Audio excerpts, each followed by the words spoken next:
consolidation company sent out men recruiting for men to come in here to work. And my daddy came in here. They called it transportations. They'd pay your way on the train. The train was the only way in here then. And they would pay the men's way here on the train if they'd come here and work. So my daddy came here to work that way. I don't know exactly the year, but I guess it was about 1916 because my mother wouldn't move here. And we stayed on in Tennessee, and he'd come home occasionally. But somebody tried to break in on us one night, and that scared my mother up. So she decided we'd better come to Kentucky. In 1918, we came to McRoberts. It was a depot here, and the train came in there about 4 o'clock in the morning. So we got in here in the middle of the night and had to walk, if you know where 15 Holler is, up above this clinic. We had to walk from there, way up in 15 Holler to get to where we were going. So I thought we'd never get there. This was a beautiful town. Nothing like it is now. It was a beautiful town. And the company kept all the houses painted. And everybody had to keep a good yard. You weren't allowed to have nothing out in your yard. And they had their own power plant down here. They made their own power. And around the filtering plant, they always kept these places fenced in. They kept flowers, big flower beds. And all the mine office had flower beds. Everything was just kept real neat in this town. It was a pretty coal camp.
There was a lot of good people here. It's been some of the best people in the world passed through McRoberts. When I say that, the best people in the world, I'm talking about the white and colored people. I was raised with some wonderful people here that I know that's going on, and this was a good place to live. We didn't have no racial problem, nothing like that. I played with the white kids. We played together, we fought together, we swam together, and people lived together, and this was a good place to live. Everybody just cared. They had a care. They had a care. And if they know the family, if they know any family was in this holler, didn't have no food. In other words, as Brother John said a while ago, if they went to the store and didn't come back with no groceries, everybody go to the store and trade every day, especially Shabbat, but especially when the work was bad, and go, if they didn't come back no groceries and had a family, somebody gonna send up and ask that woman, what do she need for those kids? Whether it's white or colored, whoever, they gonna send and find out, do that family need anything? Because they didn't bring no groceries back home. And when they put them on $1 a day, the $1 a day was for you to live off of. When the work got bad, you go on $1 a day. But if they went to the store with 4 or 5 kids on a family and they didn't come back with no groceries, you know they didn't get that $1. If something went wrong, they don't cut that $1 off. Well, that family got to eat, and everybody cared. One thing of importance is, even when segregation was in force, everybody worked together in the mine. All the time. You see, out here sometimes, the white were segregated from the black, but in the mine they were all together. Everybody worked together. Everybody worked together, and they had a special care for each other. The main thing is that we get along with the white friends. We always did. Oh yeah. And well, we lived together. We lived together. We lived together, and so when the integration come, the only thing that integration really done here was the integrated schools. Now they had separate schools during the consolidated year, but for it working together, or for it going in the stores and things, they had no segregation in the stores. Everything was it was open up, and so the feeling of living with people and getting along with people. I was raised here with these boys. I was raised with these white boys. We raised together. We fought, we played, we swam together, and whatever, you know. But like he said, in the coal mine, he didn't say it this way, but in the coal mine, after a fellow worked a couple of hours, everybody was colored. There's always something going on. We had things to come in, you know, to entertain us, and like the carnivals and things down where they had those down there in the ballpark. And they were, Consol, they must have been awful good to us at that time, according to what other towns got. On Christmas, everybody was invited downtown, and it was a lot of big people, and they'd be there all evening, up in early evening, way up in the night. They'd be giving out gifts and candies and things for the kids and things for Christmas.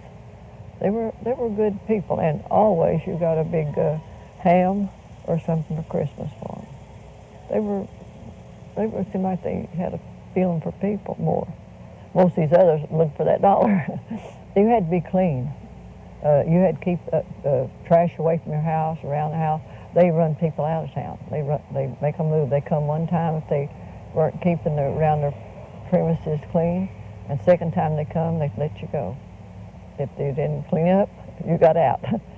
And so they're very strict. That was when Consol was running. Consol was a seasonal company. They shipped on the lakes. So when the lakes froze over and closed in the winter, then they worked very little, if any, and laid off a lot of people. But they did continue to grant you credit. They give you, that's where the $1 a day come in. They give you $1 a day till they open back up in the spring. I don't feel like they owned you, but I feel like in a way they did, because they controlled the camp. They kept, you know, if you didn't want to, you know, a lot of people at that time maybe not, I've heard of people where they wanted to keep a cow on the floor. No, they didn't do that. People that couldn't get along with other people and cause a lot of problems, they'd move you out. But basically, if you're talking about Consol, you're talking about in Bethlehem, which is same thing in a way. You're talking about companies that were real good to their people in a sense, but strict. They didn't force you to stay here. No, but you didn't have any choice but to trade here. The people in McRoberts were at that time were compassionate or helpful. You know, if you needed, if your neighbor needed help, and they could possibly help them, they would. They had feelings for each other, because we were all poor people, and you know, some people have worse luck than others. We all made the same money. You know, they did. I'm not saying we, because I didn't work at that time. But my dad, and if you worked here, your dad made the same money. It didn't matter what your color was or origin. You made the same money as if you had bad luck. You know, you needed help. And some of them have real large families, and it didn't take long if you was out of work to get into real bad shape. Not what we call bad shape now, but I mean bad shape. McRoberts was a town that children these days would give their eye tooth to grow up in. We had anything up there that the conveniences of a small town gave you that time. If we wanted to go down and watch the butcher cut meat, we could watch the butcher. If we wanted to go down to our department store, we had a 3-story department store there that we could go down to. We never worried about debts. You know, we wasn't saddled like children are now about how we going to pay for something. If we wanted to pay for something then, we'd go somewhere and get 2 or 3 other pop bottles and go sell them for 2-3 cents a piece. And then out there at the ice, they got up to a nickel a piece. Now, we was really rolling in the bucks. But I could walk from my house, and by the time I got to the ball field, we'd have enough to play a ball game. I'm talking about 2 different teams. We had a little town there that had a boarding house. It had a recreation hall. You could go watch a movie. You could go play pool. You could roller skate. We had a Boy Scout leader that was the only Boy Scout leader that McRoberts ever known, and he was a Boy Scout leader for years and years and years. And he tried to teach people the right way to grow up and the values of life and how to be honest in your dealings and how to be honest with the people and had to have no prejudices, racial or otherwise. He didn't want you, he would accept them if they was crippled, if they was blind or deaf or whatever. He never excluded none. He tried to teach us as young people that prejudices of any kind are bad. And I left Alabama, come to Tennessee to visit my brother, and then I come over here to visit my sister, and I stayed. My brother-in-law told me to get me a job. Back then, you'd have to go in the mines with somebody. They'd have to be responsible for you. You had to work with them so long before they let you out by yourself. And he told me he'd take me in and get me a job. And so he'd take me in if they give me a job, and they'd give me a job. And he took me in. I worked in them 39 and a half years. I stayed here in wartime to stay out of the Army.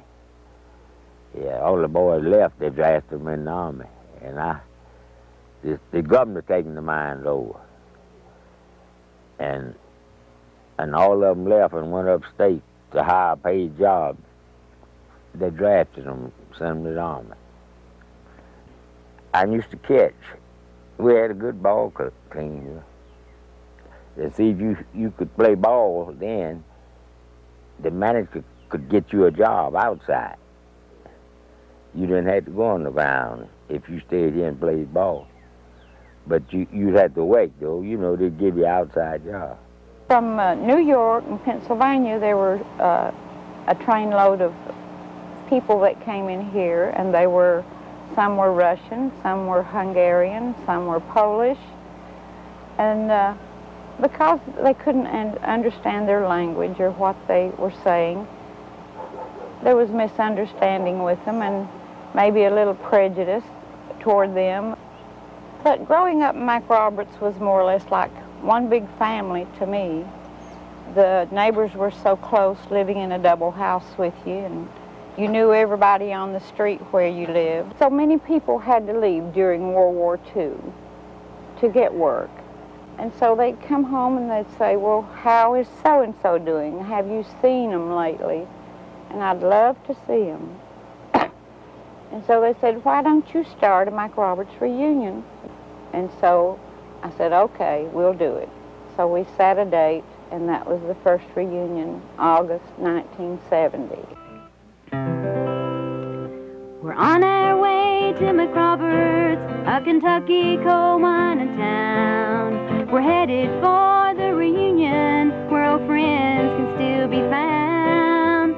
We want to be there to greet them when they all start gathering in. So we'll see you down in McRoberts. It's reunion time again. You can walk around the old ballpark. You can have a lot of fun. You can listen to Virgil pick and sing. You can talk to everyone. 'Cause there ain't any place in this old world that there could ever be this many friends together that you can come to see. Get in your car, board a plane, or catch a Greyhound bus. Leave your worries and troubles behind you. Come and spend some time with us. Get on your telephone, call up your next of kin. Tell them come on down to McRoberts. It's reunion time again. Now when we all get together, what a beautiful sight to see. The young and the old together again, back home like it used to be. And how that feeling gets you when you shake your neighbor's hand. And he says, welcome back to McRoberts. It's reunion time again.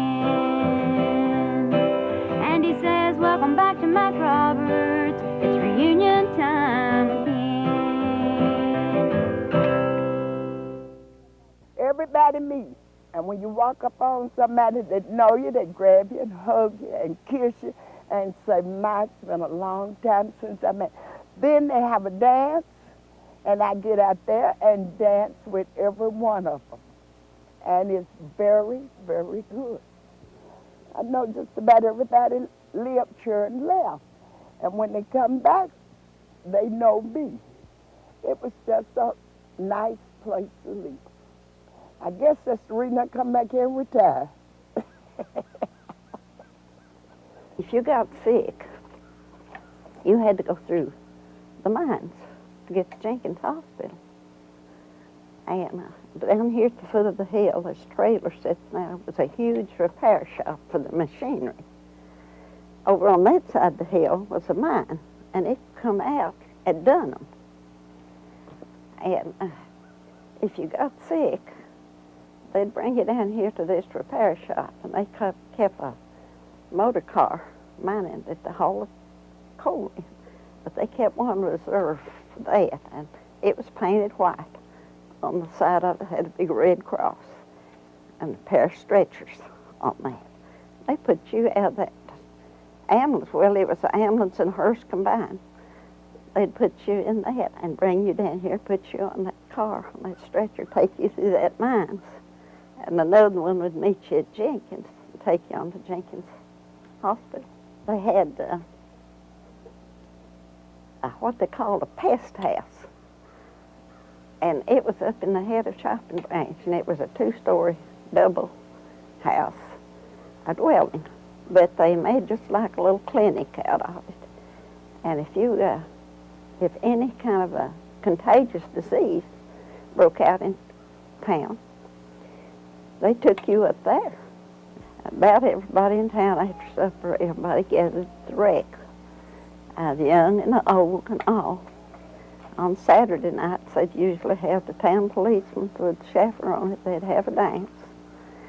And you didn't hear problems at those places then. It was just a place to socialize. We on our way to McRoberts, a Kentucky coal mining town. We headed for the reunion where our old friends can be found. We want to be there to greet them when they all start gathering in. So we'll meet you down in McRoberts. It's reunion time again. You can walk around the old ballpark. You can have lots of fun. You can listen to Virgil pick and sing. You can talk to everyone. For there ain't many places in this old world that there will ever be this many friends together that you can come to see. So jump in your auto, catch a plane, or board a Greyhound bus. Leave your worries and your troubles, friend. Come spend some time with us. Get on your telephone, call up all you can. Tell them come on down to McRoberts. It's reunion time again. Now when we all get together, what a beautiful sight to see, with the young and the old.